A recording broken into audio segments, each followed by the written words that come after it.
तो जब मैं पहली बार किसी कोचिंग इंस्टीट्यूट गया था, मेरा 12th क्लास के अंदर अच्छे खासे परसेंटेज के बाद भी मुझे उस टाइम पर कम पैसों में या फ्री में कोचिंग नहीं मिल पाई और मुझे दर दर की ठोकर खानी पड़ी। तो उस दिन मैंने सोचा है कि जिस दिन मैंने धक्का खाया था कॉलर में, जिस तरफ वॉचमैन ने मुझे धक्का दिया, तो मैंने सोचा कि ऐसा फ्री कोचिंग लाएंगे। अभी आपके मन में एक बार भी संकोच नहीं आया सर कि यार इतनी अच्छी कॉर्पोरेट नौकरी है, सब कुछ है, इतनी अच्छी लाइफस्टाइल है, उसको छोड़ के मैं सब कुछ करूँगा? जिस कुर्सी पे ये बैठे होंगे बच्चे, जिस जगह बैठे के असाइन कर रहे होंगे, तो इनके माता पिता गुरु के साथ में इस ज्ञान ज्योति का बहुत बड़ा योगदान है। हमारा एक दिन पहले पता चलता है कि हमारा कोचिंग खाली करवाया जाएगा कल से आपको इस बच्चों को।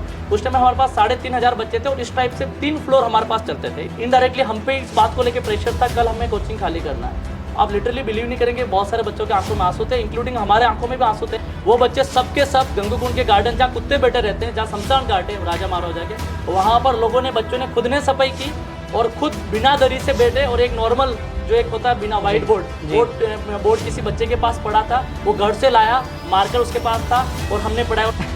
मेरे वतन के लोगों आंखें में भर लो पानी, जो शहीद हुए हैं उनकी जरा याद करो कुर्बानी। जो पानी से नहाता वो लिबास बदल सकता है और उसको खुद के पसीने से नहा ले वो अपने भविष्य का इतिहास बदल सकता है। बहुत बढ़िया बात है।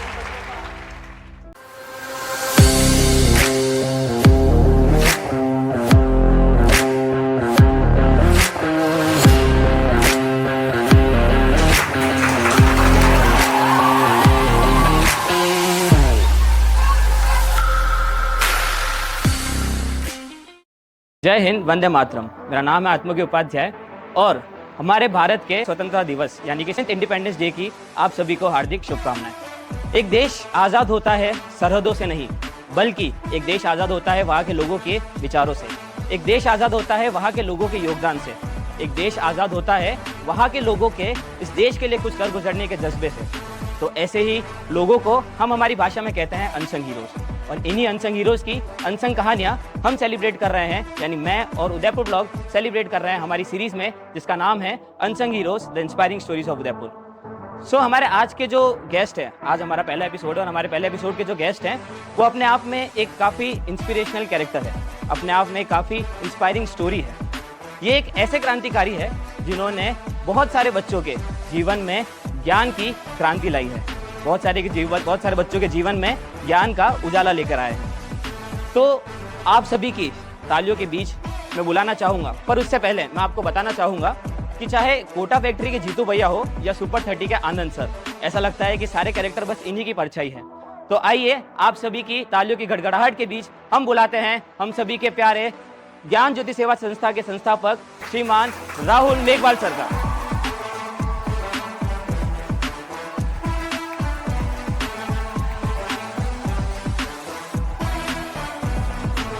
तो राहुल सर, कैसे हैं आप और आपको कैसा लग रहा है? बहुत बढ़िया लग रहा है और सबसे पहले तो मैं उदयपुर ब्लॉग की पूरी टीम को धन्यवाद दूंगा और स्पेशल आपको कि आपने जब पहले कुछ समय पहले आप बता रहे हैं। एक्चुअल में बहुत सारे लोग अच्छा काम करते हैं, लेकिन बहुत सारे लोगों का अच्छा काम अच्छे लोगों तक नहीं पहुंचता है। उसकी वजह से आज की दुनिया में अच्छा काम करना लोगों ने छोड़ दिया है। तो मैं स्पेशल थैंक यू कहना चाहूँगा उदयपुर ब्लॉग और आत्मज्ञ जी आपको। आपने इस चीज़ को सोचा है कि इन लोगों की आवाज़, जो लोग वाकई में छोटी सी काम बड़ा सपना देखते हैं, उन लोगों तक पहुंच पाए जिनका वाकई में खुद अपना ड्रीम है एक IAS बनना, IPS बनना और सरकारी नौकरियों में जाना। सर, मेरा सबसे पहला सवाल आपसे यह है कि मैं चाहता हूँ कि सर हमारी जो भी ऑडियंस ये इंटरव्यू या पॉडकास्ट देख रही है, आप उनको अपने बारे में और अपनी जर्नी के बारे में कुछ बताइए। बिल्कुल सर। फर्स्ट ऑफ ऑल मेरा नाम इंजीनियर राहुल मेघवाल है। मैं प्रारंभिक शिक्षा जो होती है 8th क्लास तक मैंने ग्रामीण सालेरा कला जो मावली तहसील के अंदर आता है वहाँ से मैंने पूरी की। और हर एक व्यक्ति जब गाँव से निकलता है छोटी सी आंखों में बड़ा सपना देखता है, तो मैंने भी जब 8th क्लास पास किया उसके बाद 9, 10, 11, 12 फतेह स्कूल उदयपुर के अंदर सूरजपोल पे वहाँ से मैंने स्कूलिंग की थी। और देन मैंने IIT का एग्ज़ाम दिया था और उसके बाद में IIT के बाद IIEEE, उसके बाद RPT के बाद माध्यम से मेरा इंजीनियरिंग में सिलेक्शन हुआ था और गवर्नमेंट कॉलेज से मैंने बीटेक किया। गवर्नमेंट कॉलेज से बीटेक करने के बाद फिर मैं एक Sarco industry software senior engineer था मैं वहाँ। और देन फिर वहाँ से मैंने जॉब क्विट करने के बाद फिर ज्ञान ज्योति सेवा संस्थान की मैंने शुरुआत की। तो पिताजी किसान हैं, खेती करते हैं अभी भी और पहले भी, क्योंकि मेरा ये मानना है कि इस दुनिया के अंदर बहुत सारे लोग ये सोचते हैं कि हमें क्या बनना, उससे ज़्यादा इंपॉर्टेंट है कि हम ये क्या सोचते हैं कि हम आने वाले टाइम में क्या भविष्य बनाएं। सो राहुल सर, आजकल की दुनिया में कुछ भी फ्री नहीं है। हम छोटी से छोटी चीज़ के लिए भी हमें आज की दुनिया में पैसा देना पड़ता है। ऐसे में एक बड़ा इंस्टीट्यूट आप चला रहे हो, वो भी बच्चों को बिना किसी शुल्क के आप निःशुल्क पढ़ा रहे हो, क्यों ऐसा कर रहे हैं सर? इसके पीछे क्या आपका मोटिव है? आत्मा की सर सबसे बड़ी इंपॉर्टेंट बात है कि जब भी जितने भी इससे पहले क्रांतिकारी लोग हुए हैं तो उनके दिल में आग थी देश को लेके, देश की सेवा को लेके, तभी उन्होंने क्रांतिकारी रूप लिया। चाहे मैं भगत सिंह की बात करूं, इतनी कम उम्र में अपने आप पे फांसी के फंदे पर चढ़ना एक आम आदमी के बस की बात नहीं है। लेकिन आज जो शिक्षा में जिस तरह से व्यापारीकरण या जिस तरह से शिक्षा का पैसा, जिस तरह से बच्चों की फीस बढ़ी है, मुझे लगता है कि बहुत सारे बच्चे आंखों में सपने तो देखते हैं लेकिन लैक ऑफ मनी से वो बच्चा अपने सपने को पूरा नहीं कर पाता है। तो जब मैं पहली बार किसी कोचिंग इंस्टीट्यूट्स गया था, मेरा 12th क्लास के अंदर अच्छे खासे परसेंटेज के बाद भी मुझे उस टाइम पर कम पैसों में या फ्री में कोचिंग नहीं मिल पाई और मुझे दर दर की ठोकर खानी पड़ी और खुद के सेल्फ स्टडी से मुझे अपने आप में सिलेक्शन हो पाया।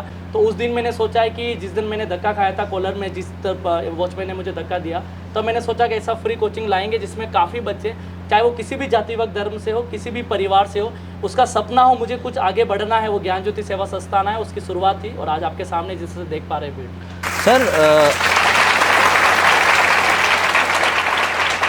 सर मुझे एक बात बताइए कि एक कॉर्पोरेट नौकरी हर बंदा चाहता है, सबको चाहिए कि हमें एक अच्छी नौकरी मिले, एक अच्छी लाइफस्टाइल हो।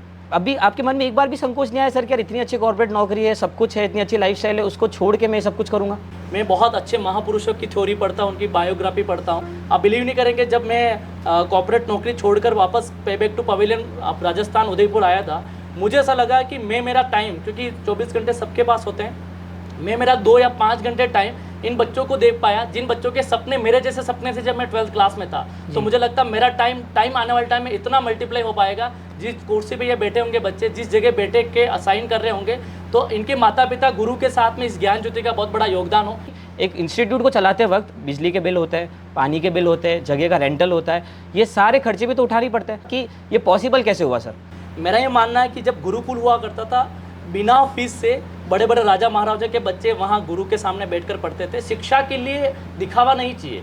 इस दुनिया के अंदर अच्छे लोग हैं, बस उन अच्छे लोगों को अच्छी जगह दिखनी चाहिए कि मुझे कहाँ क्या देना है। आप बिलीव नहीं करेंगे, ये जितना भी इंफ्रास्ट्रक्चर देख रहे हैं ना, मेरे मित्र या मेरे जो मिलने वाले हैं, ये ऐसे सेवाभावी लोग जिनके आंखों में सपना है। आप बिलीव नहीं करेंगे, हमने कभी लिक्विड मनी हाथों में नहीं लिया, क्योंकि हमें पता है कि जिस दिन लिक्विड मनी हमारे हाथों में आएगा तो वह मनी कहीं की हो सकता है जिस यूज़ के लिए लोगों ने दिया वह यूज़ नहीं हो पाए। तो हमने जब भी जिस किसी व्यक्ति ने कहा है कि हम कुछ आपको सहयोग देना चाह रहे हैं, आप देख सकते हैं जैसे गीता मैम ने हमारे स्मार्ट बोर्ड के माध्यम से, इससे पहले हमारे एक मित्र थे चुंडा पैलेस वाले, उन्होंने कुछ अभी हाल ही में फर्नीचर भिजवाया।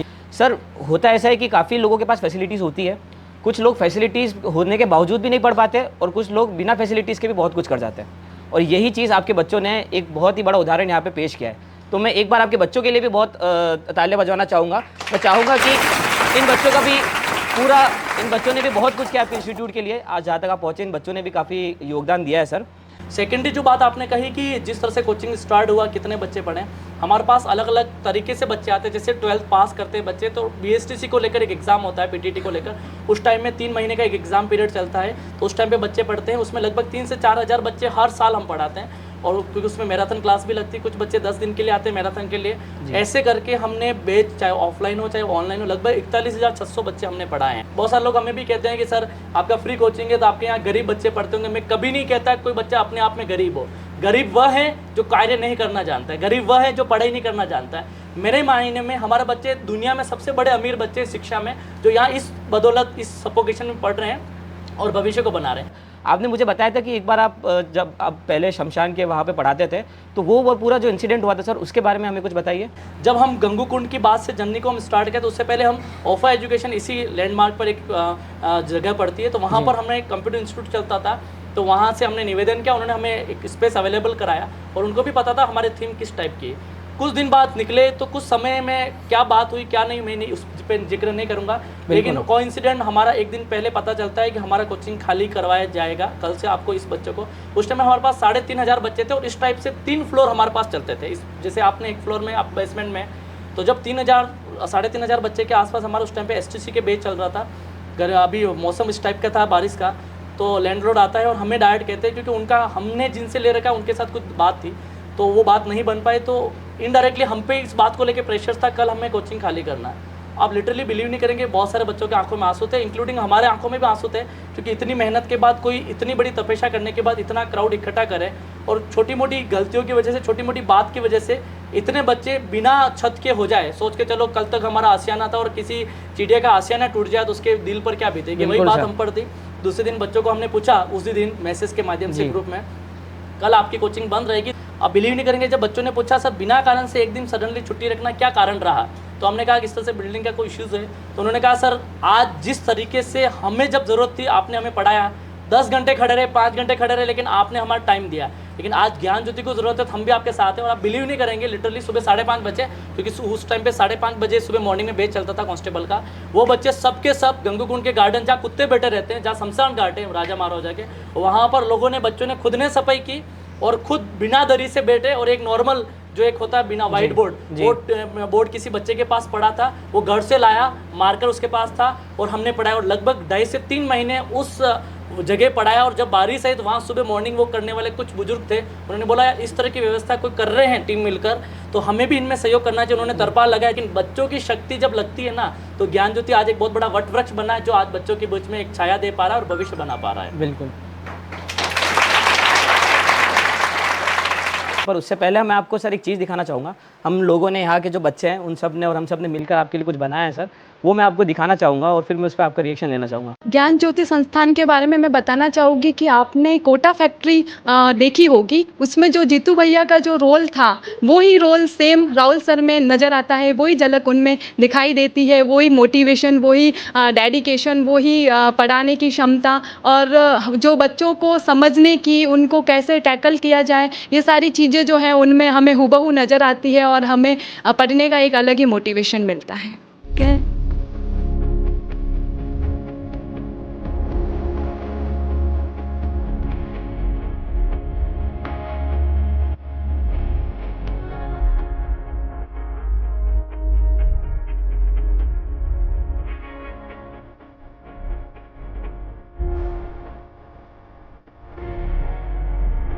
मेरा नाम यामिनी चौबीसा है। मुझे इस कोचिंग से जुड़े 1 साल हो गया है और मैं यहाँ से सब इंस्पेक्टर की कोचिंग कर रही हूँ। यहाँ का माहौल बहुत ही ज़्यादा पॉजिटिव है। इससे पहले मैं किसी और कोचिंग में भी डेमो लेने गई थी, पर वहाँ और यहाँ में बहुत ज़्यादा फ़र्क है, क्योंकि यहाँ पे शिक्षा के साथ संस्कार भी सिखाए जाते हैं। मुझे कोचिंग ज्वाइन किए 1 साल हो गया है, पर मुझे पहले जैसे मुझे ऐसा लगता था कि मुझे कुछ नहीं आ रहा है, मैं कर पाऊँगी या नहीं कर पाऊँगी, पर यहाँ आने के बाद में कॉन्फिडेंस और बढ़ गया है। मेरा नाम अरुणा शक्तावत है। मैं इस कोचिंग से 1 महीने पहले ही जुड़ी हूँ, बट यहाँ आने के बाद कुछ सीखने को मिला है। सर हर तरीके से सबको मोटिवेट करते हैं और ख़ासकर सर गर्ल्स को बहुत मोटिवेट करते हैं कि वो आगे जाके और आगे बढ़े, और आने वाले फ्यूचर के बारे में भी सर सब कुछ बताते हैं। मेरा नाम सोनिया जाट है, मैं भिलवाड़ा से हूँ। यहाँ पर आए हुए मेरे को 6 मंथ हो गए होंगे करीब। तो यहाँ पे मतलब सर ट्यूशन्स वगैरह बताते हैं, पढ़ाते हैं, तो मतलब ऐसा समझ में नहीं आए तो सर के ऑफिस में पर्सनली आके पूछ सकते हैं और सर बताते हैं। ऐसा पैसे वालों के वहाँ पर अपन पूछने जाते हैं ना, तो भी वो नहीं बताते इतना जितना राहुल सर हमें मोटिवेट करते हैं। और मेरा भैया यहाँ पर आया था ना, तो वो बोल रहा था कि बहन फ्री में क्या पढ़ाते हैं, और जब वो यहाँ आया और देखा तो उन्होंने बोला कि यहाँ से ही तू नौकरी लग के जाना, और मेरे पे गर्व है कि मैं यहाँ से ही नौकरी लेके जाऊँगी। Hi everyone, my name is Naksh Minar. Basically I am from Chittor Badi Sadri. आज मुझे उदयपुर में 5 साल हो चुके हैं और 2 महीने से मैंने यहाँ पर कोचिंग ज्वाइन करके रखी है। मैं बहुत 2 साल से लगभग कोचिंग के बारे में देखता फिर इधर उधर की कोई कोचिंग मिल जाए मैं पढ़ सकूँ, लेकिन आज के टाइम पे एजुकेशन आपको पता है कि एक बिजनेस बन चुका है। और यहाँ पर मुझे पता चला कि फ्री एजुकेशन मिलती है, तो आई ट्राइड कि मैं यहाँ पर जाके देखूँ कि किस तरीके से पढ़ाया जाता है। मैं यहाँ पर जब आया तो मेरे को बहुत ज़्यादा नॉलेज नहीं था इसके बारे में, और ना मुझे स्टडी के बारे में कुछ ज़्यादा नॉलेज था। मैं यहाँ पे आया, मुझे बहुत ज़्यादा अच्छा लगा यहाँ से पढ़ के। और आज के टाइम पे अगर बाहर जाते तो बहुत ज़्यादा पैसा भी लगता है कोचिंग के लिए, और डेफिनेटली मैं इसको अफोर्ड नहीं कर पाता अगर बाहर जाता तो। और आज सर की वजह से मैं यहाँ पे पढ़ पा रहा हूँ।